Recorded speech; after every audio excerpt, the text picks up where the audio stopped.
오늘 함께 보실 말씀은 마태복음 21장 23절에서 27절 말씀입니다.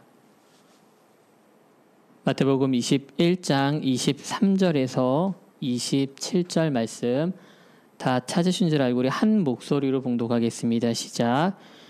예수께서 성전에 들어가 가르치실새 대제사장들과 백성의 장로들이 나와 이르되 내가 무슨 권위로 이런 일을 하느냐 또 누가 이 권위를 주었느냐. 예수께서 대답하시되 나도 한 말을 너희에게 물으리니 너희가 대답하면 나도 무슨 권위로 이런 일을 하는지 이르리라. 요한의 침례가 어디로부터 왔느냐 하늘로부터냐 사람으로부터냐. 그들이 서로 의논하여 이르되 만일 하늘로부터라 하면 어찌하여 그를 믿지 아니하였느냐 할 것이요 만일 사람으로부터라 하면 모든 사람이 요한을 선지자로 여기니 백성이 무섭다 하여 예수께 대답하여 이르되 우리가 알지 못하노라 하니 예수께서 이르시되 나도 무슨 권위로 이런 일을 하는지 너희에게 이르지 아니하리라. 아멘. 우리는 지금 마태복음을 통해서 예수님의 사역을 다시 생각해 보면서 그 뒤를 쫓아가고 있습니다. 비록 당시에 12제자나 그리고 예수님을 열심히 따라다녔던 그런 군중들처럼 할 수 있는 것은 아니지만은 말씀을 하나씩 곱씹어 보면서 천천히 그 의미를 되새기는 중입니다. 예수님의 사역은 21장에 들어서면서 절정에 올라서게 됩니다. 왕으로 예루살렘에 입성했고 그 위엄을 성전에서 보이셨지만 도리어 대적자들의 집중 포화를 받게 됩니다. 오늘은 그 갈등이 좀 본격적으로 시작되는 장면입니다. 이 갈등은 23장까지 이스라엘의 모든 지배 계층과의 갈등으로 확장이 됩니다. 비록 말로 싸우는 것이지만은 정말 날선 검이 오가듯이 정말 날카롭고 위협적으로 보입니다. 겉으로 보아서는 예수님이 절대적으로 불리해 보입니다. 왜냐하면 상대들은 하나같이 강하기 때문입니다. 오늘 링에서 맞붙을 상대는 대제사장과 백성들의 장로들입니다. 22장과 23장에서는 바리새인과 헤롯 당, 사두개인과 율법학자들까지 리턴 매치를 하기 위해서 기다리고 있는 중입니다. 마치 막 최종 보스를 만나기 위해서 그 중간 보스를 지나는 거 있지 않습니까?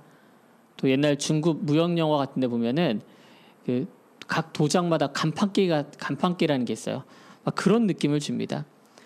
예수님을 만나기 위해서 예수님과 맞상대하기 위해서 이렇게 사람들은 하나씩 무리를 지어 나옵니다.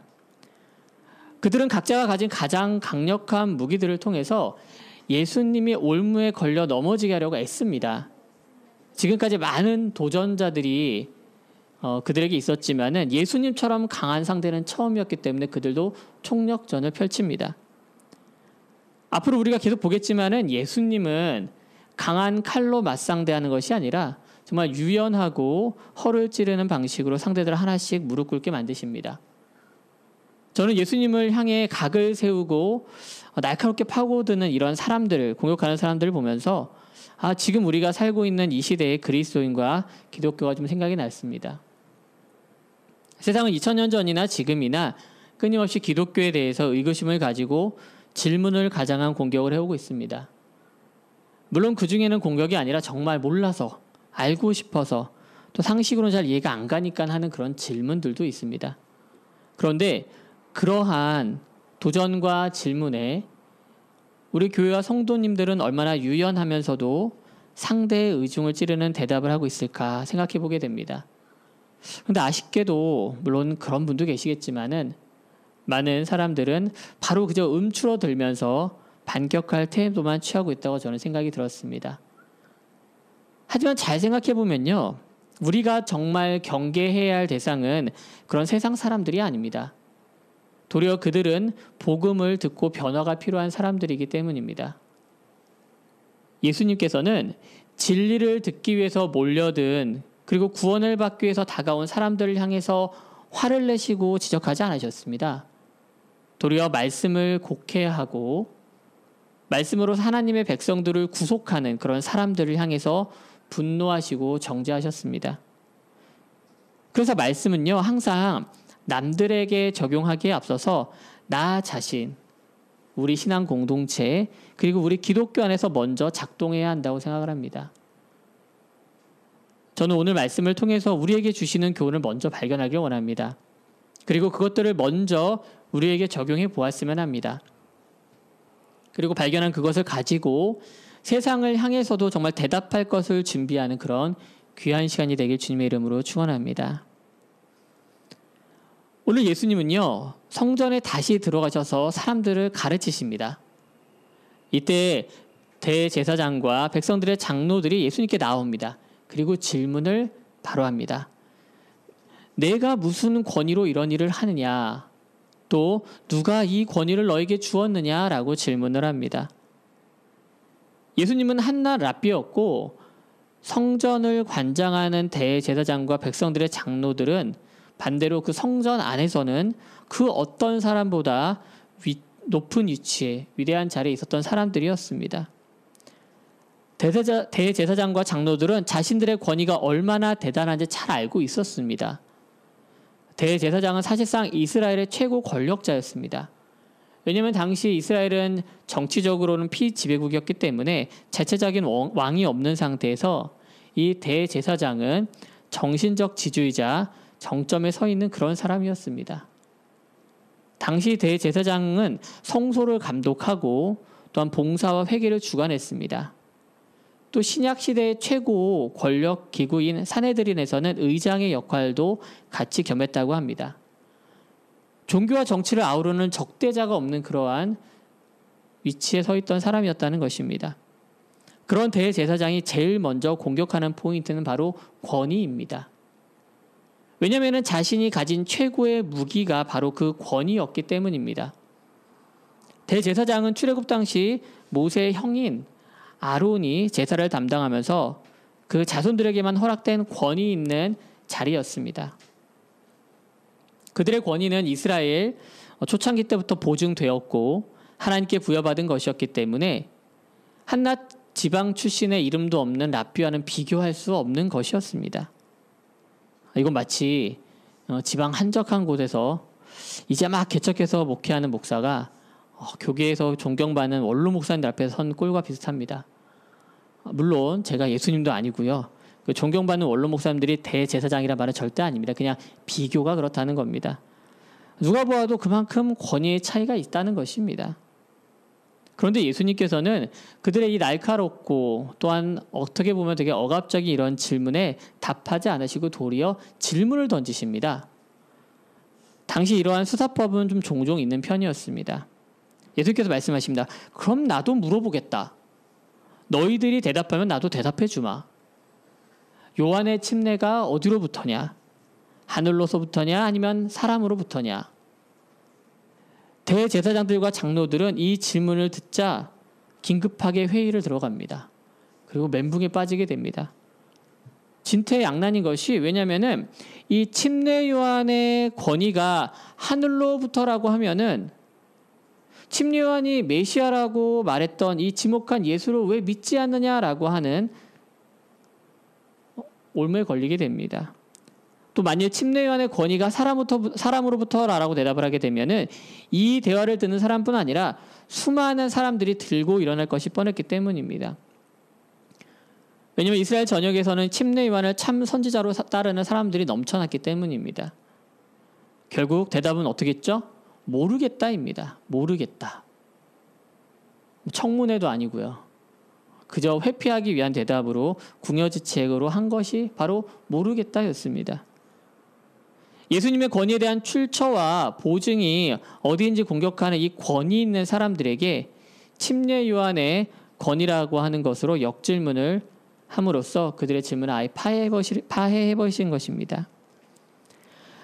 많은 사람들이 각자 자랑하는 것이 있습니다. 그런데 주님 앞에서는 철저하게 그 자랑하는 것이 아무것도 아니게 됩니다.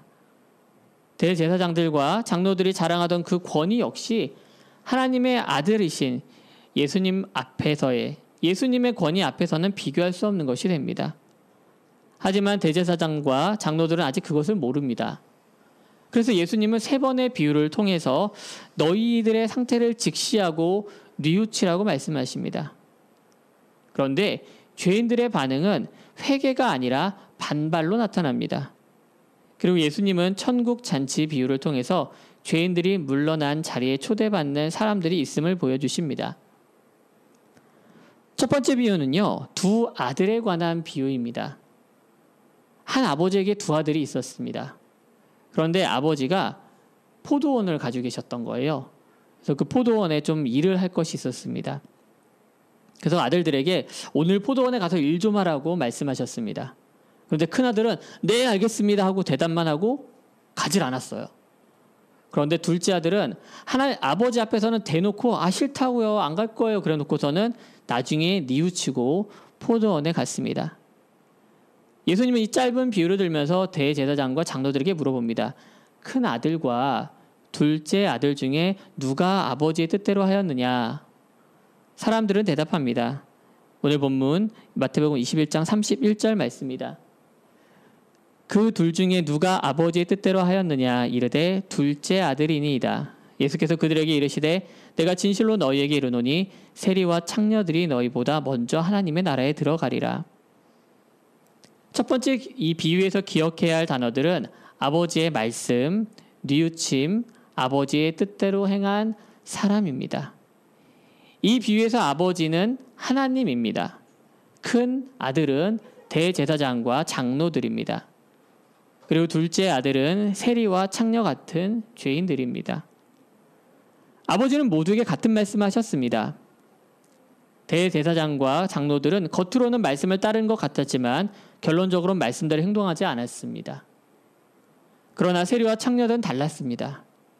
그들의 삶은 말씀을 어기는 것 같았습니다만 결국엔 회개하고 뉘우쳤습니다. 세리 마태와 세리 학개오가 그랬고요. 또한 마리아가 그랬습니다.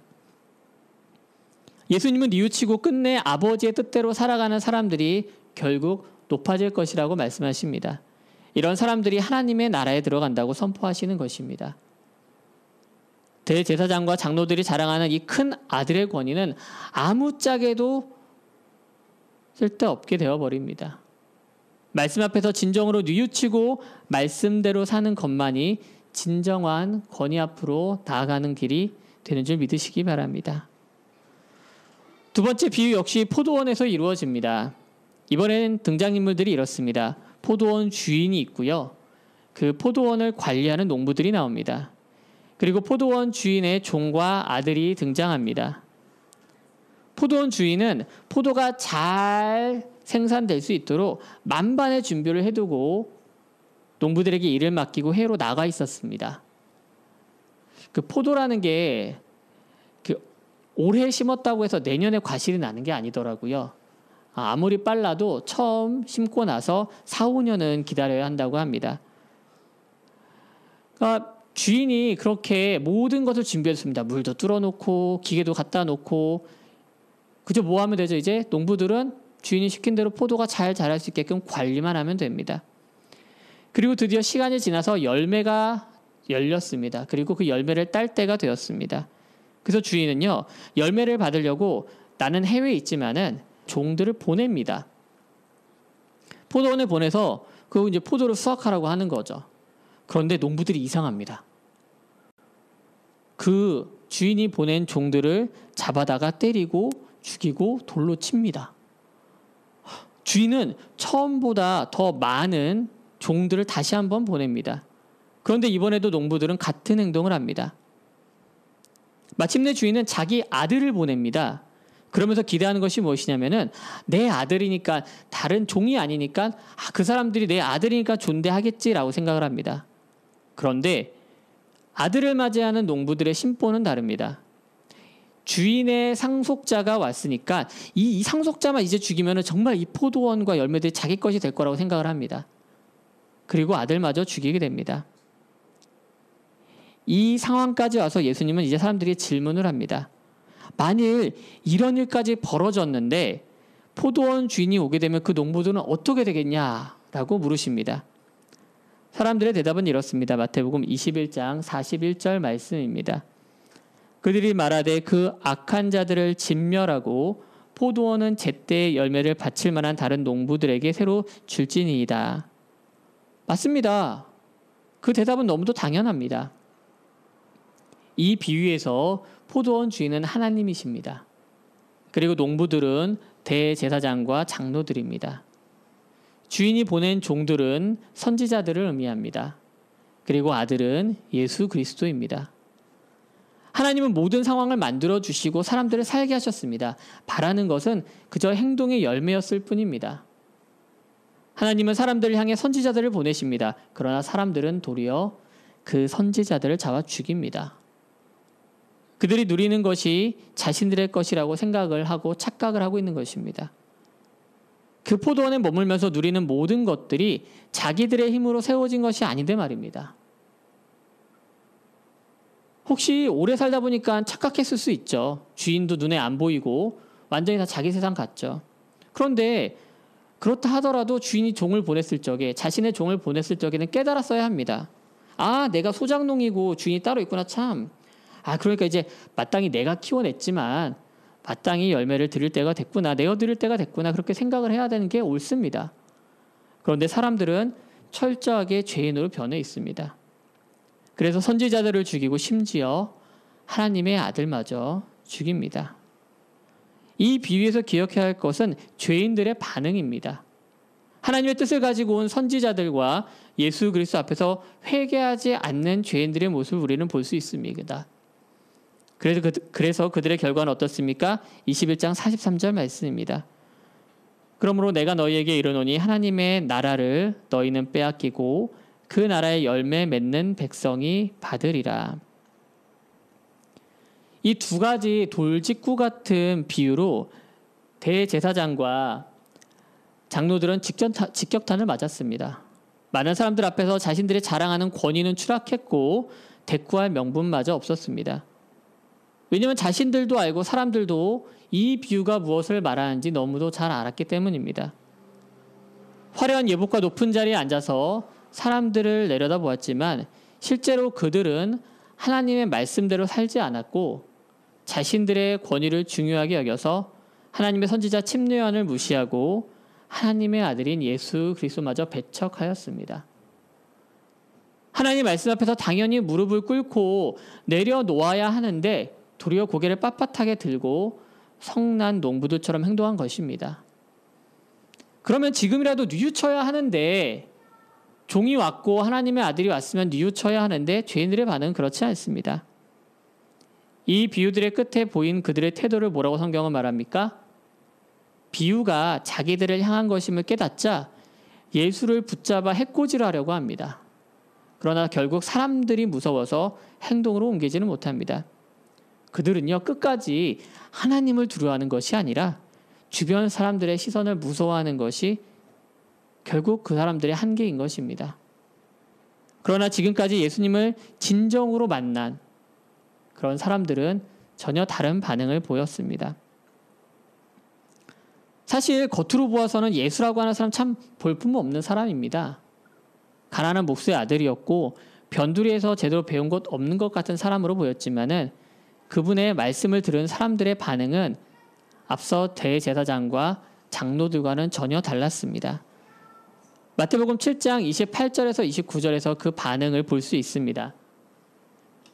예수께서 이 말씀을 마치심에 무리들이 그의 가르치심에 놀라니 이는 그 가르치시는 것이 권위 있는 자와 같고 그들의 서기관들과 같지 아니함일러라.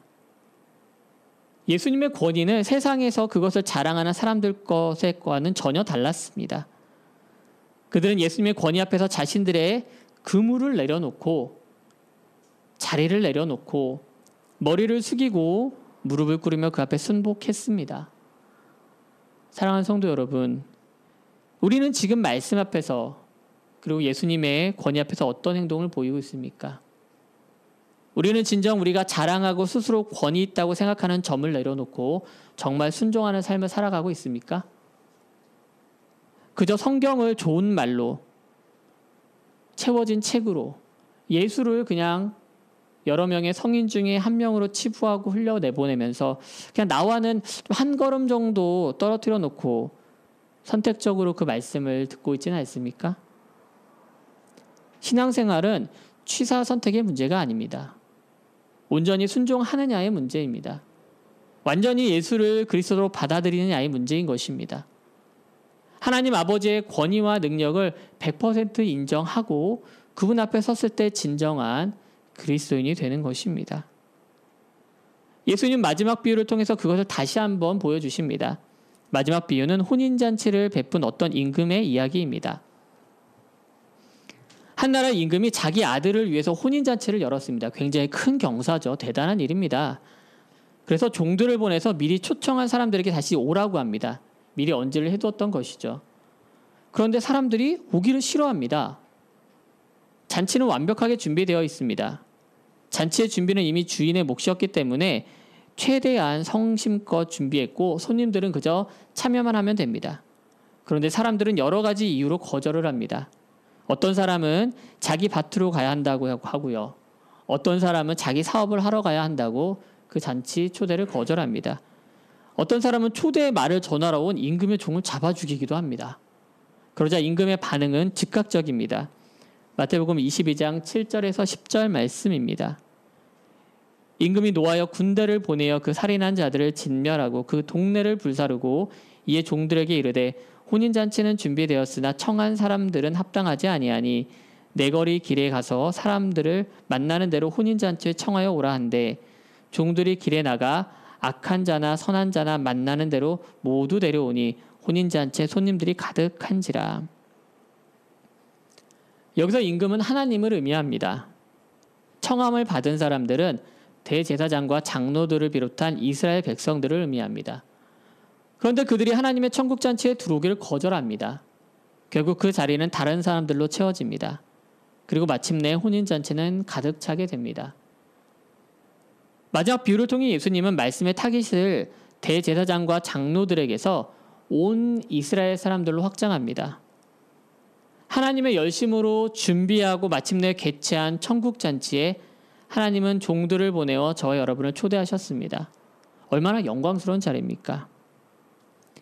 생각해 보시죠. 여러분이 지금 식사 자리에 대통령이 초대했다고 생각해 보십시오. 어떤 기분일까요? 아마 그 소식을 듣자마자 막 사방팔방 다니면서 자랑하기 바빴을 것 같아요. 또 가서는 어떻게 했을까요? 눈을 어디 둘지 몰랐을 것 같아요. 그리고 어떻게든 대통령하고 인증사진 한번 찍어보려고. 그리고 나는 시계 안주나 하고 기다리고 서 있지 않을까요? 다녀와서도 아마 평생의 이야기거리가 되었을 것입니다. 그런데 수많은 잔치, 다른 잔치와 그 잔치가 다른 점이 무엇입니까? 바로 초대하는 사람의 권위에 있습니다. 비유를 통해서 아버지에서 포도원 주인으로 그리고 한 나라의 왕으로 하나님의 권위는 점차 높아집니다. 그러나 사람들 중에는 돌아보지도 않고 자기 밭과 자기 사업장으로 가는 사람도 있다고 성경은 말합니다. 그들은 진짜 소중하고 무엇이 더 귀한지 놓친 것입니다.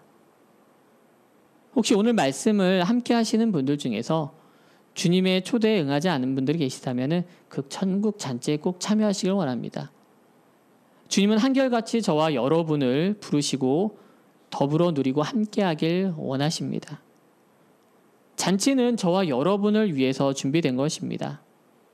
하나님의 열심으로 준비하신 그 자리에 우리는 예, 가겠습니다라고 대답하고 참여하기만 하면 됩니다. 이 복된 결단과 결과가 여러분 가운데 있기를 소망합니다. 말씀 마무리하겠습니다. 팬인가 제자인가라는 책이 있습니다. 그 책으로 유명한 카일 아이들먼 목사님이 몇 년 전에 내신 책이 있는데요. 영어 제목은 The End of Me, 우리말로는 나의 끝, 예수의 시작이라는 책입니다. 이 책을 통해서 목사님은 이렇게 말합니다. 나의 끝에 이르렀을 때 비로소 예수가 나에게 실제가 되었다. 이 책에서는 인간의 눈으로 보아서는 정말 인생의 끝자락까지 밀리고 나락까지 떨어진 사람들이 등장합니다. 그런데 놀라운 것은요. 각자의 그러한 끝에 도달했을 때 비로소 예수님이 시작되었다는 것입니다. 반대로 자신들이 옳다고 믿는 그 율법을 끝까지 붙잡고 있었던 바리새인들은 정작 자신들의 눈 앞에서 역사하시는 예수님을 바로 보지 못했습니다.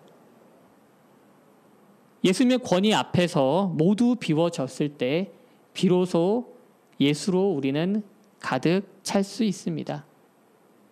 내가 자랑하는 그 무엇으로 나를 채우고 내 권위를 스스로 내세우려는 것은 그저 충만하시고 권위 있으신 주님 앞에서는 아무 소용없는 짓입니다. 주님은 저와 여러분을 그분의 권위와 능력으로 그분의 품 안으로 초대하셨습니다. 어떤 대가나 요구 없이 그저 부르십니다. 사랑하는 여러분, 아버지의 뜻대로 사는 인생이 되길 원합니다. 혹시 지금까지 부르심에 입으로만 예라고 대답했다면 이제는 발걸음을 옮기고 자리를 이동하여서 주님이 부르신 곳으로 나아가길 원합니다. 그리하여서 주님의 자녀로, 하나님의 자녀로, 그 권위 있는 분의 자녀로 거듭나는 그 풍성한 삶을 소유하고 누리시는 삶 되시길 주님의 이름으로 축원합니다.